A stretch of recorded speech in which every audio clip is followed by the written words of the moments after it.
మన తెలుగు సినిమా ఇండస్ట్రీలో తమదైన నటనతో మంచి నటులుగా కీర్తి ప్రతిష్టలు సంపాదించుకున్న ఆర్టిస్టుల గురించి ఎన్నో మాట్లాడుకుంటూ వచ్చాము. మరి ఈ రోజు ఈ వీడియోలో మనం మాట్లాడుకోబోయేది అలాంటి ఇంకొక విభిన్నమైన నటనతో విలక్షణ నటుడిగా గుర్తింపు సంపాదించుకొని ఒకటి కాదు రెండు కాదు దాదాపు 500కు పైగా సినిమాలలో విభిన్నమైన పాత్రలతో అలరించిన నటుడు. ఈయన పేరు చెప్తే చాలు ఈ పేరుకి పరిచయం అవసరం లేదు అంటాము.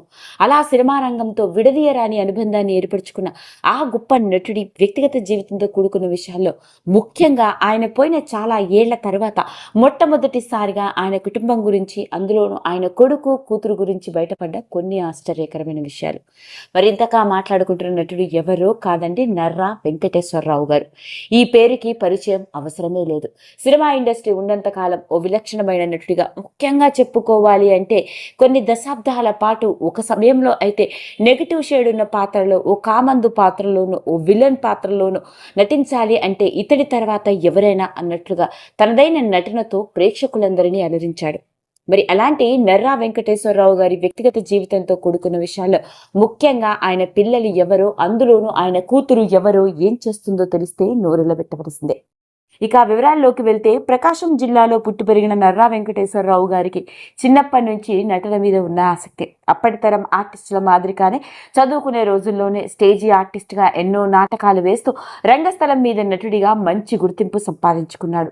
ఇక నటన మీద ఉన్న ఆసక్తితోనే ఎలాగైనా సినిమాల్లోకి అడుగుపెట్టి నటుడిగా గుర్తింపు సంపాదించుకోవాలి అంటూ మిగతా హీరోల మాదిరిగా, యాక్టర్ల మాదిరిగా చెన్నైకి రావడం జరిగింది. చెన్నైకి వచ్చిన ఆయనకి అప్పటికే టి కృష్ణ గారు మంచి స్నేహితుడు అవ్వడంతో ఆయన దర్శకత్వం వహించిన సినిమాలతోనే క్యారెక్టర్ ఆర్టిస్ట్ గా తన కెరియర్ని ప్రారంభించాడు. చూడటానికి 6 అడుగుల ఎత్తుతో, గంభీరమైన గొంతుతో డైలాగ్స్ చెప్తూ ఎన్నో సినిమాల్లో విలన్ గా మంచి గుర్తింపు సంపాదించుకున్నాడు. అలాంటి నర్రా వెంకటేశ్వరరావు గారి సినీ ప్రయాణం 1974లో మొదలైంది. ఒక నెగిటివ్ షేడ్ ఉన్న పాత్రలో క్యారెక్టర్ ఆర్టిస్ట్ గా తన కెరియర్ ని ప్రారంభిస్తే ఆయన ఎంత దూరం వెళ్లారంటే, పాత్రలు ముఖ్యంగా ఓ నెగిటివ్ షేడ్ ఉన్న పాత్రలో నటించాలి అంటే నర్రా వెంకటేశ్వరరావు తప్ప ఇంకెవరూ నటించలేరు అన్నట్లుగా 500కి పైగా సినిమాల్లో ఎన్నో పాత్రలు. ముఖ్యంగా చెప్పుకుంటూ పోతే కర్తవ్యం కావచ్చు, రేపటి పౌరులు కావచ్చు, నేటి చరిత్ర కావచ్చు, యువ భారత, కలికాలం, ఒసై రాములమ్మ, రౌడీ దర్బార్, పెళ్లి చేసుకుందాం, సూపర్ హీరోస్, పవిత్ర ప్రేమ, శ్రీరాములయ్య, సూర్యుడు మరియు శుభవార్త, ప్రేమంటే ఇంతే, సుల్తాన్, కృష్ణబాబు, గ్యాంగ్ మాస్టర్, పుణ్యభూమి నాదేశం, ఇలా చెప్పుకుంటూ పోతే ఎన్నో సినిమాల్లో విభిన్నమైన పాత్రలు. కొన్ని సినిమాల్లో పోలీస్ ఆఫీసర్గా, కొన్ని సినిమాల్లో రాజకీయవేత్తగా, ఇంకొన్ని సినిమాల్లో ఊరి కామందుగా, ఊరికి పెద్దగా, ఎమ్మెల్యేగా, సర్పంచ్గా, ఇలా అన్ని రకాల పాత్రలను నటిస్తూ వచ్చారు. అలా ఎన్నో సినిమాలు నటిస్తూ వచ్చిన ఆయన ఆ తర్వాత రాను రాను సపోర్టింగ్ ఆర్టిస్ట్గా పాజిటివ్ షేడ్ ఉన్న పాత్రలోను, తండ్రి పాత్రలో కూడా నటించడం జరిగింది. అలా 1974 నుంచి దాదాపు 2009 వరకు 500కి పైగా సినిమాల్లో నటించారు. ఇక సినీ నటుడిగా ఇండస్ట్రీలోకి అడుగు పెట్టక ముందే ఈయనకు పెళ్ళవడం జరిగింది. ఈయనకి ఒక కొడుకు, కూతురు కూడా ఉన్నారు. ఇక కొడుకు పేరు మురళీకృష్ణ, కూతురు పేరు వసంత లక్ష్మి. అయితే నటుడిగా బిజీగా ఉన్నప్పటికీ ఆయన ఎప్పుడూ తన కుటుంబాన్ని సినిమా రంగం వైపు తీసుకురావాలన్న ఆలోచనలే లేవట.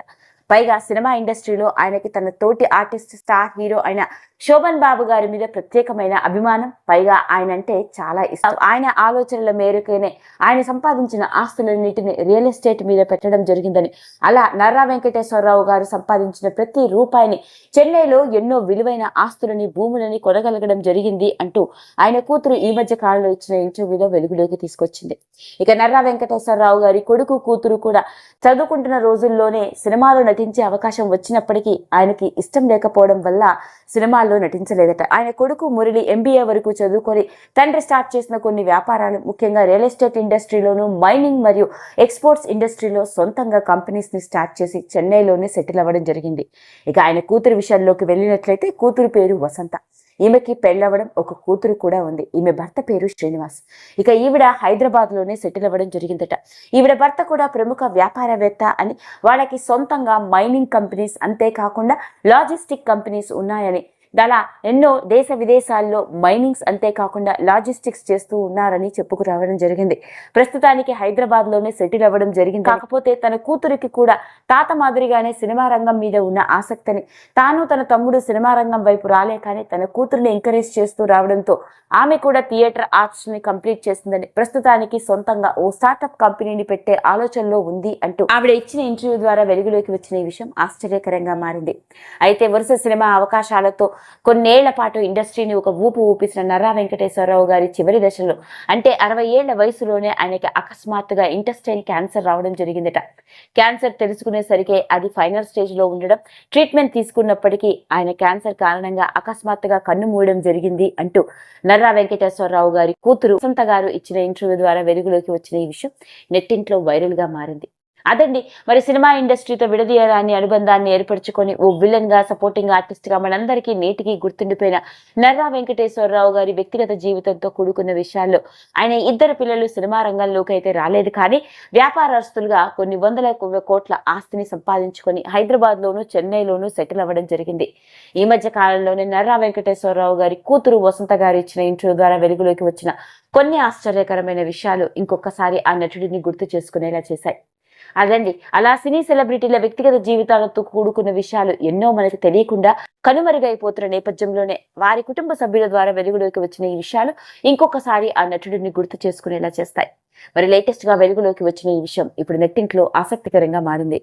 ఈ వీడియో కనుక మీకు నచ్చినట్లయితే లైక్ చేయండి, షేర్ చేయండి, సబ్స్క్రైబ్ చేసుకోండి.